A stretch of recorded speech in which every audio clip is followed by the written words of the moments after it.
ಚಾಲಕನ ನಿಯಂತ್ರಣ ತಪ್ಪಿ ಬಸ್ ಪಲ್ಟಿ, 20ಕ್ಕೂ ಹೆಚ್ಚು ಪ್ರಯಾಣಿಕರಿಗೆ ಗಾಯ.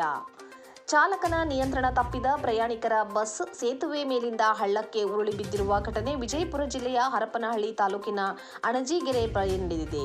ದಾವಣಗೆರೆಯಿಂದ ಅರಸೀಕೆರೆಯತ್ತ ತೆರಳುತ್ತಿದ್ದ ಖಾಸಗಿ ಬಸ್ ಚಾಲಕನ ನಿಯಂತ್ರಣ ತಪ್ಪಿ ಹಳ್ಳಕ್ಕೆ ಬಿದ್ದಿದೆ.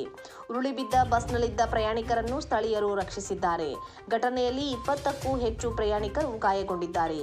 ಈ ಖಾಸಗಿ ಬಸ್ ದಾವಣಗೆರೆಯಿಂದ ಅರಸೀಕೆರೆಯತ್ತ ತೆರಳುತ್ತಿದ್ದ ವೇಳೆ ಇದ್ದಕ್ಕಿದ್ದಂತೆ ಚಾಲಕನ ನಿಯಂತ್ರಣ ತಪ್ಪಿ ಬಸ್ ರಸ್ತೆ ಪಕ್ಕದ ಹಳ್ಳಕ್ಕೆ ಬಿದ್ದಿದೆ. ಈ ವೇಳೆ ಬಸ್ ಉರುಳಿ ಬಿದ್ದ ಕೂಡಲೇ ಸ್ಥಳೀಯರು ತಕ್ಷಣವೇ ಧಾವಿಸಿ ಪ್ರಯಾಣಿಕರನ್ನ ರಕ್ಷಿಸಿದ್ದಾರೆ.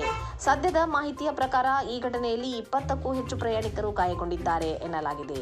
ಗಾಯಾಳುಗಳನ್ನು ಅರಸೀಕೆರೆ ತಾಲೂಕು ಆಸ್ಪತ್ರೆಗೆ ದಾಖಲಿಸಲಾಗಿದೆ. ಗಂಭೀರ ಗಾಯಗೊಂಡವರನ್ನ ದಾವಣಗೆರೆ ಜಿಲ್ಲಾಸ್ಪತ್ರೆಗೆ